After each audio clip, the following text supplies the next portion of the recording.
Nous sommes le dimanche 5 janvier 2020, fidèles téléspectateurs de Chérifla Télévision. Si vous nous rejoignez, bonsoir et bienvenue dans cette nouvelle édition d'information consacrée à l'actualité nationale et internationale.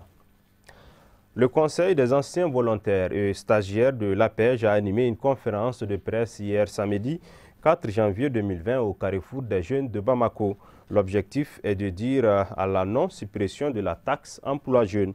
La conférence était co-animée par des jeunes ayant fait des stages professionnels à l'Agence pour l'emploi des jeunes.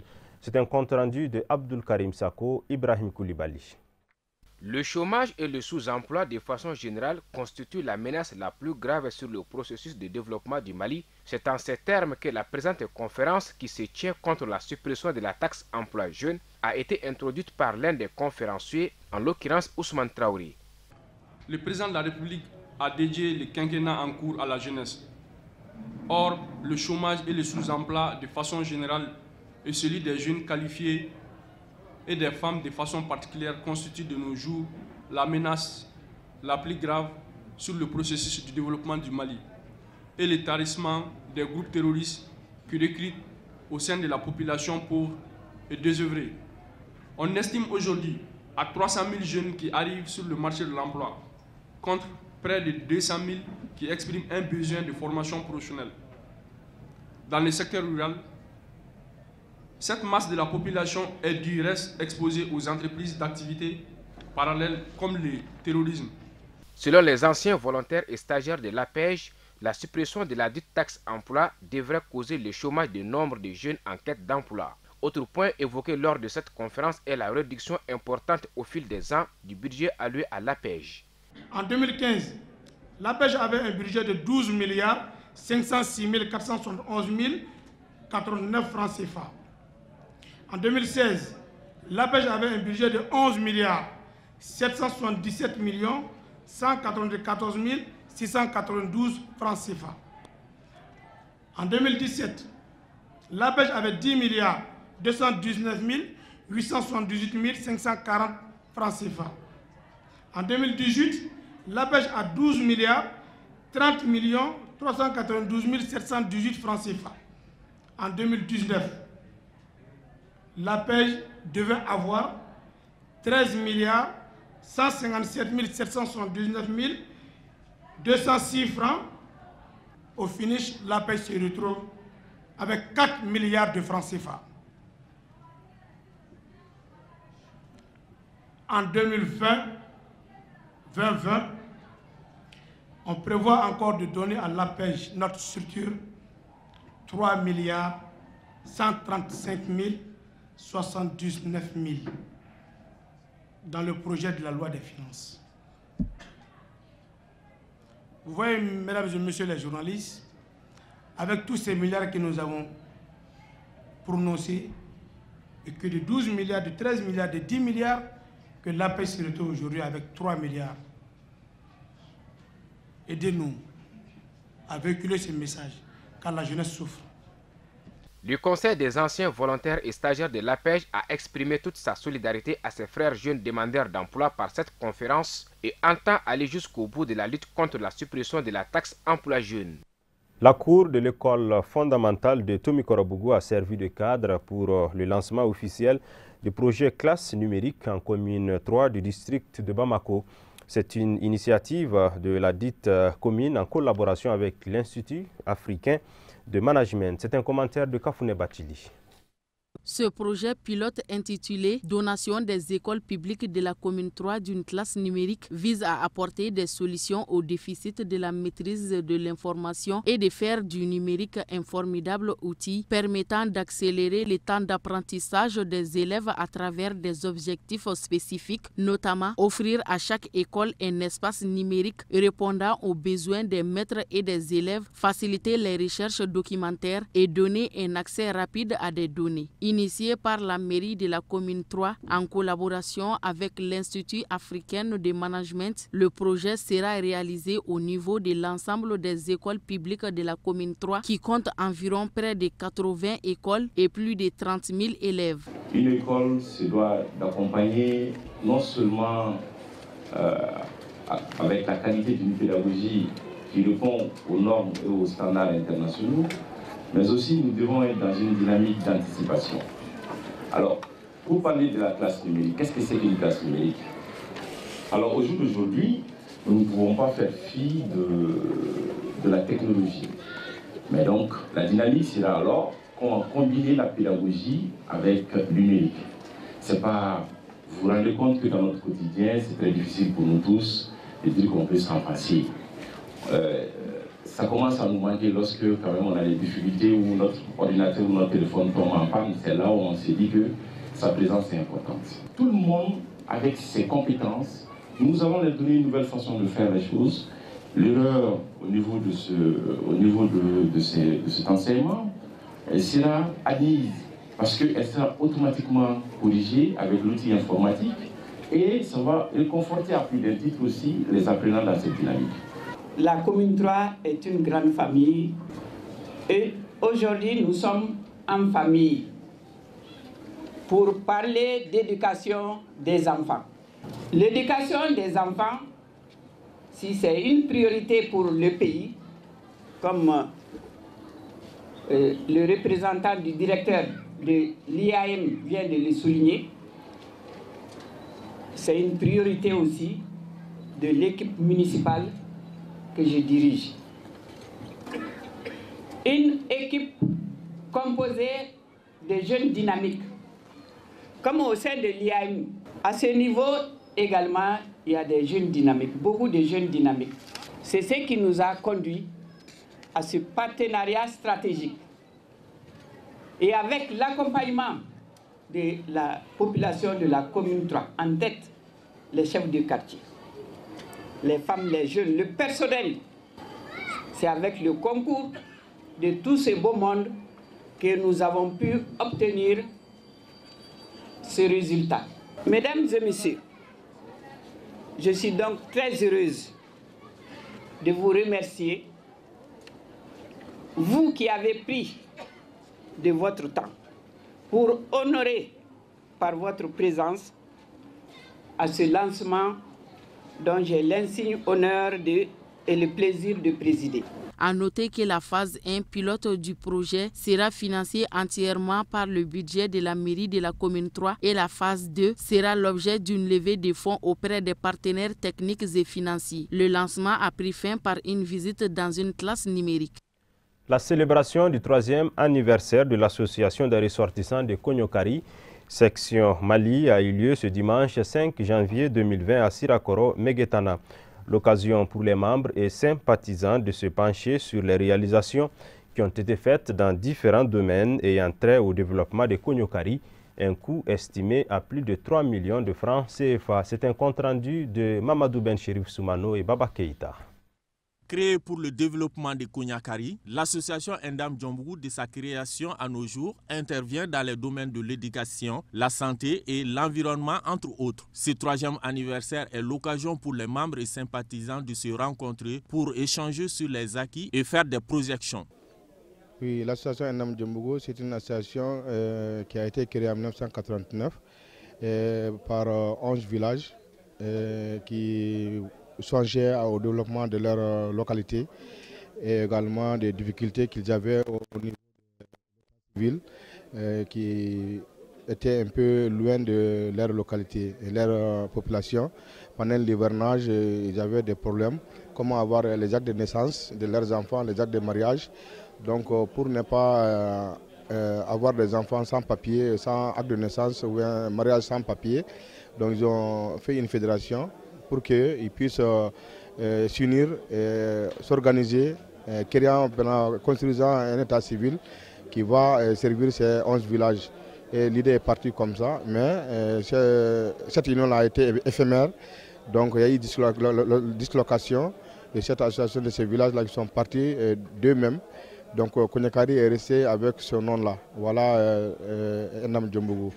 Nos attentes, ça veut dire que nous voulons vraiment réunir tous les jeunes de Konyakari autour de cette association, ceux de l'extérieur et ceux de l'intérieur. Donc, et ceux qui sont restés également au village. Voilà, nous qui sommes à l'extérieur, nous cotisons chaque fin de mois. Et ceux qui sont également à Konyakari, et ils vont faire le travail, l'apport physique. Selon les responsables, l'association œuvre toujours pour le bien-être de la population de Kougnakari, d'où la réalisation de plusieurs projets. Cette cérémonie d'aujourd'hui, c'est en fait célébrer le 3e anniversaire de la création de la section Ndam Djambougou Mali. Parce que vous savez, la vie dans les grandes villes comme Bamako, on se rencontre rarement, mais c'est une des rares occasions au cours de laquelle donc, beaucoup de ressortissants, je ne dirais pas tout, mais beaucoup de ressortissants donc, de la commune urbaine de Kougnakari se rencontrent. Ça, c'est un premier avantage. L'autre avantage, c'est de s'informer. S'informer sur les acquis de l'association, s'informer sur les problèmes de l'association et s'informer sur les perspectives. En ce qui me concerne particulièrement, j'ai un responsable en tant que vice-président du bureau international. J'ai été touché cette année par les jeunes, parce que c'est eux quand même qui sont au devant de la scène. Ils m'ont touché donc pour dire qu'il y a des problèmes au niveau donc de la commune urbaine, des problèmes en relation avec l'école. L'année dernière, c'était la santé. Dieu nous aidant, donc nous avons pu régler le problème qu'il y avait, notamment la faible fréquentation de centres de santé. Et cette année, c'était l'école. Dieu merci, ce sont nos remplaçants qui aujourd'hui ont pris le relais, qui sont très bien partis. Ils sont à leur 3e année. Ndam Djambougou, malgré on a 30 ans et ils ont 3 années, ce qui veut dire que ce sont eux qui ont complété. Ils ont pris les relèves, on remercie Dieu. Ils font tout ce qu'on a besoin sur le développement économique et social. Et c'est pourquoi aujourd'hui, c'est leur 3e année, on est là et on a profité de signaler encore les 30 années de l'association Ndam Djambougou. On remercie encore l'association qui est reprise en cours au nom du président El Hadj Mohamed Omar Sall qui se trouve à Tamba. Présentement, on a posé la pierre de notre barrage pour aider encore le village. Rappelons que l'association Ndam Djambougou est représentée partout dans le monde à travers ses militants.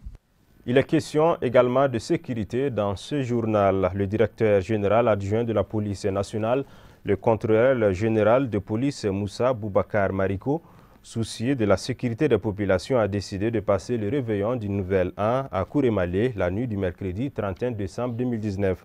Cette visite est l'initiative du commandement de la police nationale pour concrétiser le concept de sécurité de proximité dont le Mali a aujourd'hui besoin. Les populations et les autorités de la ville de Kourémalé et environ se sont réjouis de cette noble initiative. C'est un reportage de Bassina Suntoura. À rapprochement de la population à sa police demeure le vœu le plus ardent du ministre de la Sécurité et de la Protection civile. Pour réaliser ses souhaits, le directeur général adjoint de la police nationale, après avis favorable de sa hiérarchie, a rejoint ses concitoyens à Kourémalé pour fêter les réveillons. Arrivé dans la dite ville, le directeur général adjoint de la police nationale a manifesté sa joie d'être aux côtés de ses concitoyens en ces jours spéciaux. Comme vous le savez déjà, nous avons des hommes qui sont à la frontière ici. Ces hommes que vous voyez ici, ces hommes et ces femmes que vous voyez ici, parce qu'il y a une dame parmi eux ici, viennent de Koulikoro, de Kati, de Kalabankoro. Donc ce sont des personnes qui ont laissé leur famille pour être là, fêter très loin de leur famille. Donc nous revenons également de venir à leur côté pour vraiment passer le nouvel an avec eux, leur montrer que nous sommes vraiment avec eux. Même étant loin, à Bamako, il faut souvent sortir pour venir passer le nouvel an avec eux et vraiment voir comment vraiment les hommes travaillent sur le terrain, et les conditions dans lesquelles ils travaillent et voir ce que nous pourrons apporter pour changement dans ces conditions de travail. Le commandement au poste de police de Kourémalé a salué l'initiative de sa hiérarchie d'avoir choisi la frontière Mali-Guinée-Conakry pour célébrer cette unique fête de l'année. C'est un sentiment de joie et de fierté. Le fait de recevoir une autorité de la police en cette veille du nouvel an est très très réconfortant. Nous ne pouvons que nous en réjouir.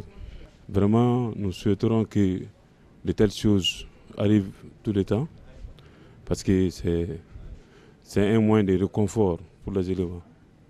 Quand nous voyons nos autorités à nos côtés, ça ne peut que nous réconforter davantage. Quant au commandement de la brigade territoriale de Narela, cette visite manifeste la volonté des autorités en charge de la sécurité à la paix et à la stabilité au Mali. C'est très encourageant. Si les autorités, les chefs militaires ainsi que tous les chefs, s'ils parviennent à nous encourager comme ça, vraiment, nous aussi on va faire de notre mieux sur le terrain. Le directeur adjoint de la police parmi nous, en fait ensemble, sans nos familles ici, vraiment je suis très très ému. Le président des syndicats des transitaires de la ville de Kourémalé a exposé la doléance des populations qui n'est autre chose que l'acquisition d'un commissariat de sécurité publique. Toujours vraiment de nous accompagner dans leur mission. Surtout que si nous, dans cette commune frontalière là, si on pouvait avoir un commissariat de police. L'autre jour, quand j'ai vu des policiers, ils étaient en train de patrouiller. Ils sont venus me voir pour me dire qu'ils sont en train de patrouiller. J'ai dit que vraiment, maintenant on a l'esprit tranquille parce que à chaque fois que si un malfaiteur est là, par exemple, on va dire que attention, les policiers sont là en train de patrouiller. Donc vraiment, on est très ravis. Pour terminer, le directeur général adjoint de la police a rappelé que les populations sont au centre de la sécurité. C'est à travers cette population que vous pourrez avoir le maximum de renseignements par rapport à des cas de braquage ou bien par rapport à la présence des bandits ou bien des coupeurs de route, voire même, pourquoi pas, des terroristes, des djihadistes.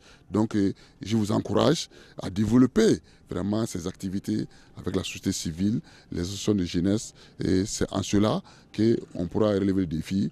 Et comme vous le savez aujourd'hui, nous avons dépassé le concept de sécurité octroyée. Il faut une sécurité participative aujourd'hui. Il faut faire participer la population à sa propre sécurité. Et c'est la seule façon pour nous de gagner vraiment la bataille contre le banditisme et la criminalité sous toutes ses formes.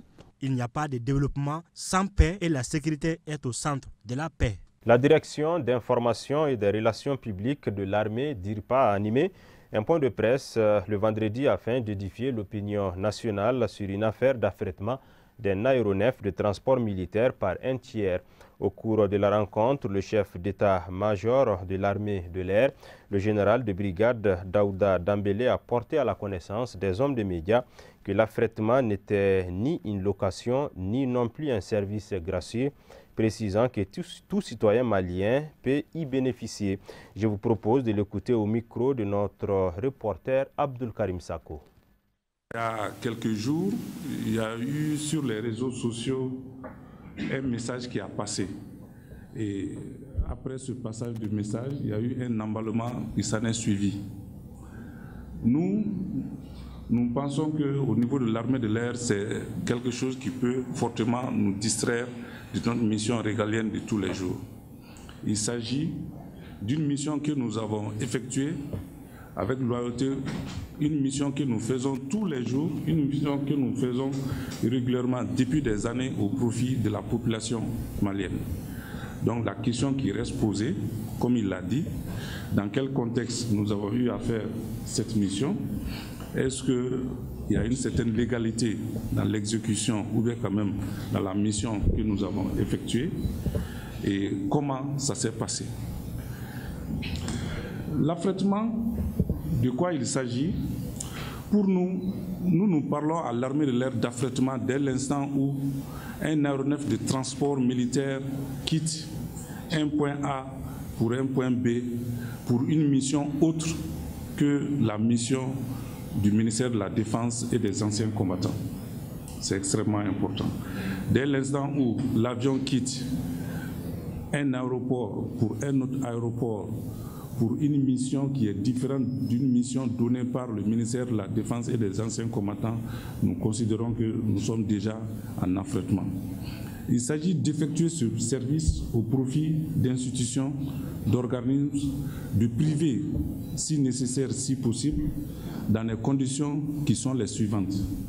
Il y a principalement 4 conditions qu'il faudrait vraiment remplir pour pouvoir faire ces affrètements-là.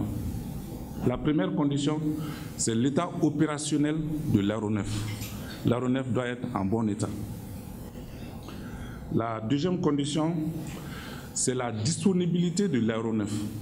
Je dis disponibilité de l'aéronef, il faudrait comprendre par là que l'aéronef ne doit pas être prévu pour aucune mission militaire. En d'autres termes, s'il y a 2 missions, une mission militaire et une mission d'affrètement qui sont là, la mission militaire est automatiquement prioritaire. Il n'y a même pas d'arbitrage à faire, il n'y a même pas de choix à faire. Et toutes les structures qui viennent à nous pour pouvoir faire des affrètements, nous leur expliquons que même si vous êtes embarqué dans l'avion au moment du décollage, si à cet instant, avant que l'avion ne quitte le sol, la hiérarchie militaire nous instruit une mission militaire, il faut considérer qu'on va automatiquement interrompre le décollage de l'avion et passer à nos activités régaliennes. Le troisième élément, pour qu'on puisse faire l'affrètement, il faudrait que l'aéroport ou bien le point de destination ait des infrastructures aéroportières. C'est extrêmement important. Le dernier élément, tous les affrètements qui sont effectués sont faits sous l'autorité de la hiérarchie militaire. C'est pour dire qu'on ne se lève pas de nous-mêmes pour pouvoir faire. Toute la hiérarchie militaire est bien informée de l'affrètement qui est en cours. C'est après analyse des 3 premiers points que nous rendons compte à la hiérarchie militaire qui nous autorise finalement à faire l'affrètement dans les bonnes conditions. Et nous restons avec Abdul Karim Sako pour nous faire le tour d'horizon de l'actualité africaine et internationale. Au Tchad, le secteur public risque d'être paralysé dès lundi 6 janvier. Plusieurs syndicats du secteur public pourraient appeler à la grève suite aux promesses du gouvernement.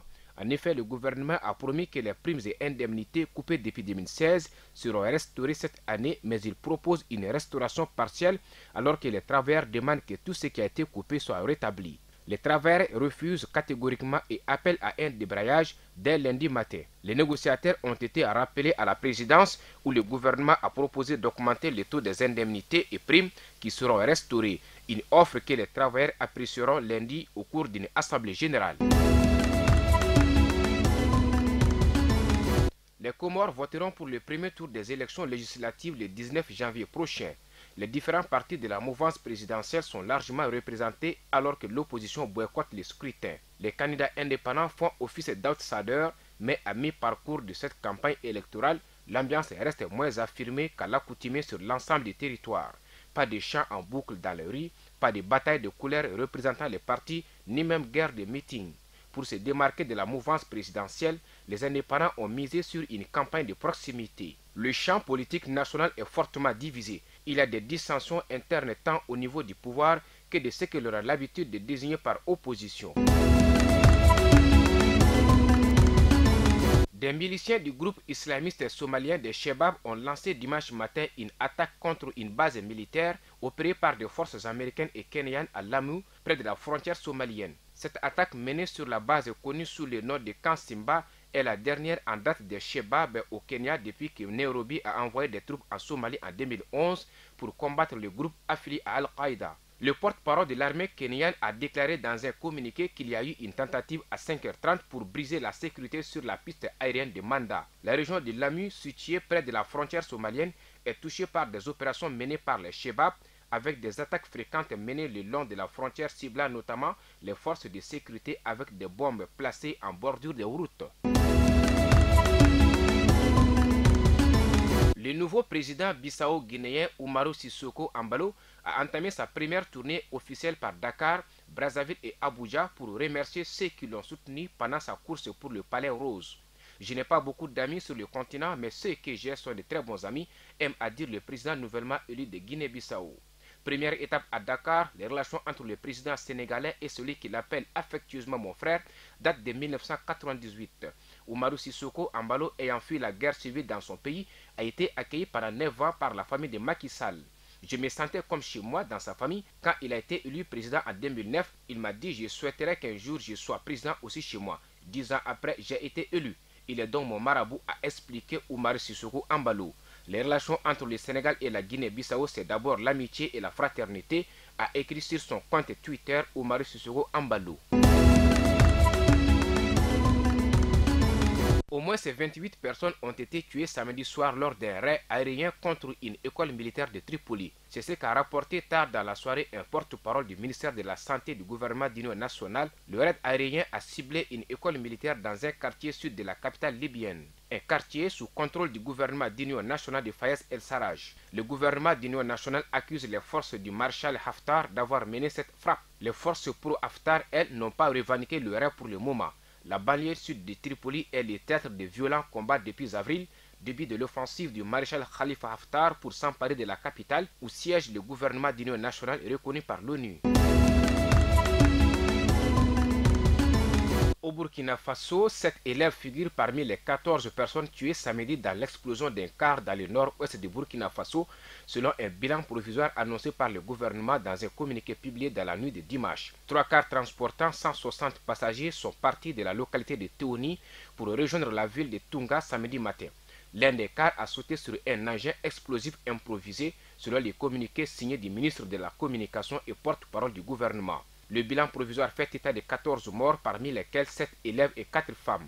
Le gouvernement, selon les communiqués, condamne fermement cet acte lâche et barbare qui vise à mettre à mal le moral des populations. L'attaque n'a pas été revendiquée. C'est tout pour ce journal. Merci de votre aimable attention. Le programme continue sur Chérif la télévision. Bonsoir.